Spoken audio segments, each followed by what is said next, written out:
बिस्मिल्लाहिर्रहमानिर्रहीम, अस्सलामुअलैकुम। मैं हूं अदील वड़ाइच।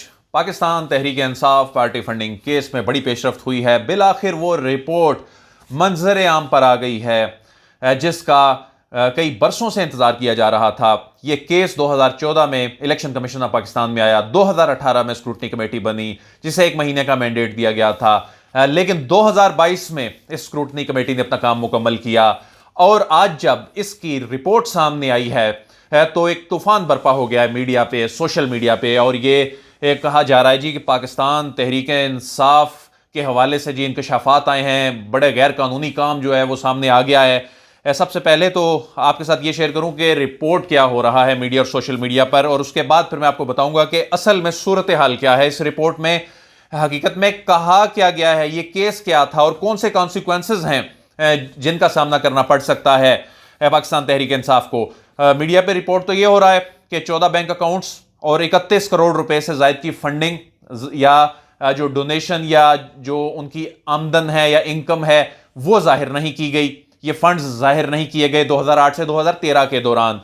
और ये रिपोर्ट हो रहा है कि छुपाए गए अकाउंट्स का इंकशाफ स्टेट बैंक की फराहम करदा मालूमात में हुआ और 2013 की ऑडिट रिपोर्ट में ऑडिटर के दस्तखत नहीं है जी, और ऑडिट फर्म्स की जानिब से जो फराहम करदा बैंक रसीदें हैं वो पीटीआई के बैंक अकाउंट से मुताबिकत नहीं रखती। फिर कहा जा रहा है कि जी 63 के करीब बैंक अकाउंट्स हैं जिनमें से काफ़ी ज़्यादा छुपाए गए हैं। लेकिन असल सूरत हाल क्या है ये आपके सामने मैं रखता हूँ। सबसे पहले तो ये समझने की ज़रूरत है कि ये केस था क्या। अकबर एस बाबर साहब का इल्ज़ाम यह था कि पाकिस्तान तहरीक इंसाफ एक फॉरेन फंडेड पार्टी है, इसको गैर मुल्की फंडिंग होती है। गैर मुल्की फंडिंग से मुराद ये है कि कोई गैर मुल्की शहरी जिसका पाकिस्तान से ताल्लुक ना हो या कोई गैर मुल्की फर्म जिसका पाकिस्तान से ताल्लुक ना हो वो इसको फंडिंग करते हैं। ये बड़ा संगीन इल्ज़ाम है। अगर ये इल्ज़ाम साबित हो जाए तो वो पार्टी ख़त्म हो जाती है, डिसॉल्व हो जाती है, उसके अरकान नाअहल हो जाते हैं। लेकिन ब्रेकिंग न्यूज़ ये है कि इस रिपोर्ट में ये साबित नहीं हो सका कि पाकिस्तान तहरीक इंसाफ एक फॉरेन फंडेड पार्टी है। इस रिपोर्ट में जो अकबर एस बाबर साहब का इस केस में असल इल्जाम था कि पाकिस्तान तहरीक इंसाफ गैर मुल्की फंडिंग लेती है, इस रिपोर्ट में यह साबित नहीं हो सका। इसमें जो बैरून मुल्क से आने वाले फंड्स हैं जो समंदर पर पाकिस्तानी भिजवाते हैं उनसे मुतल्लिक भी अहम तफसीलात हैं। और जो बैंक अकाउंट से मुतल्लिक ये कहा जा रहा है कि जी को 63 बैंक अकाउंट्स हैं, तो जो रिपोर्ट के कुछ हिस्से मैंने ट्वीट भी किए हैं, आप वहां देख भी सकते हैं, वो दस्तावेजात मैंने ट्वीट की हैं। इस रिपोर्ट में ये बताया गया है कि कुल 7 बैंकों में, पाकिस्तान के कुल 7 बैंकों में 26 अकाउंट्स थे। कुल अकाउंट्स ही 26 हैं और इनको 63 रिपोर्ट किया जा रहा है। तो सबसे बड़ी मिस रिपोर्टिंग जो है वो ये हुई है।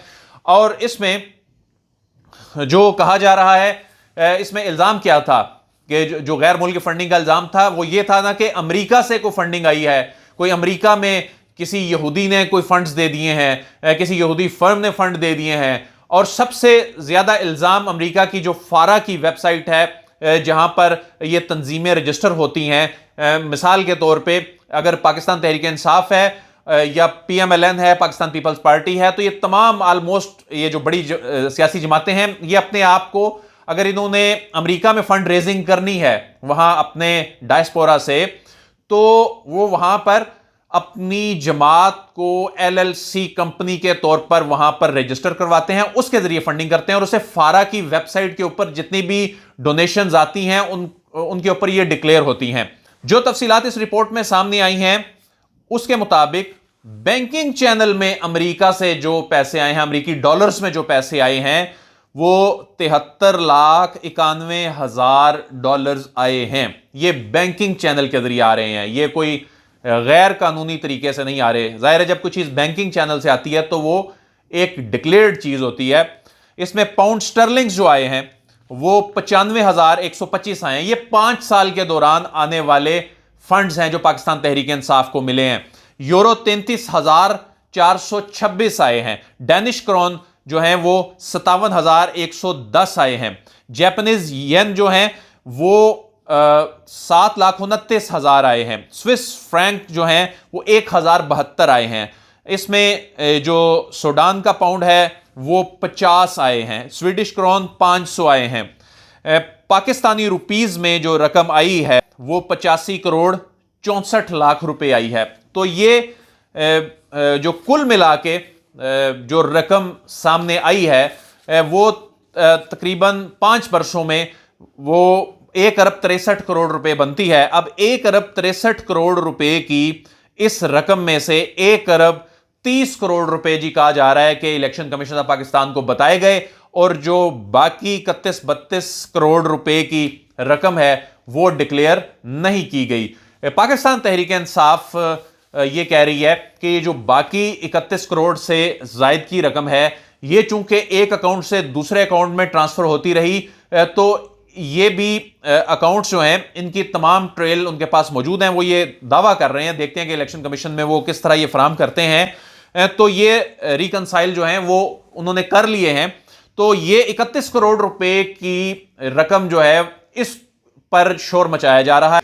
अच्छा, पहली बात यह है कि क्या ये 31 करोड़ रुपए की जो रकम है ये पाकिस्तान तहरीक इंसाफ ने छुपाकर कितना बड़ा जुर्म किया है, इसको समझने की जरूरत है। तो जो पाकिस्तान तहरीक इंसाफ के खिलाफ ये केस है ये पॉलिटिकल पार्टीज ऑर्डर 2002 के तहत चल रहा है। उस ऑर्डर में ममनुआ ज़राए से मुतल्लिक क्या चीज लिखी हुई है कि ममनुआ ज़राए में क्या चीजें आती हैं। उसमें सेक्शन 6 ये कहता है, एनी कॉन्ट्रीब्यूशन मेड डायरेक्टली और indirectly by any foreign government, multinational और डोमेस्टिकली इनकॉर्पोरेटेड पब्लिक और प्राइवेट कंपनी, फर्म, ट्रेड और professional association shall be prohibited. तो इसमें किसी भी फॉरेन गवर्नमेंट, किसी भी मल्टीनेशनल या मुकामी पब्लिक या प्राइवेट कंपनी, फर्म या ट्रेड या प्रोफेशनल एसोसिएशन से जो कंट्रीब्यूशन आएगी वो प्रोहिबिटेड है। और सेक्शन 6 ही कहता है कि ममनुआ फंडिंग बहके सरकार जब्त कर ली जाएगी। इसमें तो ये कहीं लिखा ही नहीं हुआ, मुझे तो कम से कम नजर नहीं आया कि जी जो रकम अगर अकाउंट में कोई इसको डिक्लेयर करना भूल जाए या इंटेंशनली इसको डिक्लेयर ना करे तो वो प्रोहिबिटेड फंडिंग के जुमरे में आती है या नहीं। अगर प्रोहिबिटेड फंडिंग हो भी तो उसे बहके सरकार जब्त कर लिया जाएगा। अगर उसे जब्त कर लिया जाएगा तो यह मामला इससे ज्यादा आगे कानून के तहत नहीं बढ़ सकता। उसमें मैक्सिमम क्या हो सकता है कि जी ये रकम जब्त हो जाएगी और इस पे सियासी जमातें शोर मचाती रहें, लेकिन मामला ये सियासी मामला यहां खत्म नहीं होता। फिर उसमें पाकिस्तान पीपल्स पार्टी और पीएमएलएन के साथ भी यही है। मुकामी सतह पर खोले गए जो अकाउंट्स होते हैं, जो जिली सतह पर खोले जाते हैं अकाउंट, वो तमाम के तमाम सियासी जमातें डिक्लेयर नहीं करती। सिर्फ नेशनल लेवल पर या सूबाई सतह पर जो खोले गए अकाउंट्स होते हैं और उन अकाउंट्स की ट्रांजैक्शन है उसको जाहिर किया जाता है। फिर इसमें जो प्रेसिडेंट सेट होगी, पीएमएलएन और पाकिस्तान पीपल्स पार्टी के केसेस भी पार्टी फंडिंग केस में चल रहे हैं, स्क्रूटनी कमेटी में वो केसेस चल रहे हैं और ये मामला ultimately election commission of Pakistan के सामने आना है। अब इसमें रिपोर्ट में ना तो ये लिखा गया है कि ये ममनुआ ज़राए से फंडिंग ली गई है, ना ही ये लिखा गया है कि पाकिस्तान तहरीक इंसाफ एक फॉरेन एडेड पॉलिटिकल पार्टी है। ममनुआ ज़राए से मुतल्लिक, अब ये ममनुआ ज़राए से मुतल्लिक फंडिंग कहां से आनी थी? सबसे ज्यादा अमेरिका से मुतल्लिक बात की जा रही थी, वो मैं आपको बता देता हूं। इसमें कहा गया कि 33,68,000 अमेरिकी डॉलर अमेरिका में 2 एलएलसी कंपनियों के जरिए यूबीएल और एचपीएल के अकाउंट्स में आए। अब ये एलएलसी कंपनियां जैसा कि मैंने बताया कि ये अमेरिका में या दीगर ममालिक में वहां पर रजिस्टर करवा कर ही इनसे फंड रेजिंग की जाती है। इसके अलावा वहां फंड रेजिंग करके फिर बैंक अकाउंट्स वहां खुलवाने चूंकि होते हैं तो वहां के कवानीन ये कहते हैं, तो ये तमाम सियासी जमातें ऐसा करती हैं। तो ये 2 एलएलसी कंपनियां जो हैं, इनके अलावा अमेरिका से किसी और कंपनी से फंड्स जो हैं वो पाकिस्तान तहरीक इंसाफ के बैंक अकाउंट्स में नहीं आए। इनसे भी जो फंड्स आए हैं वो उनके बैंक अकाउंट्स में आए हैं।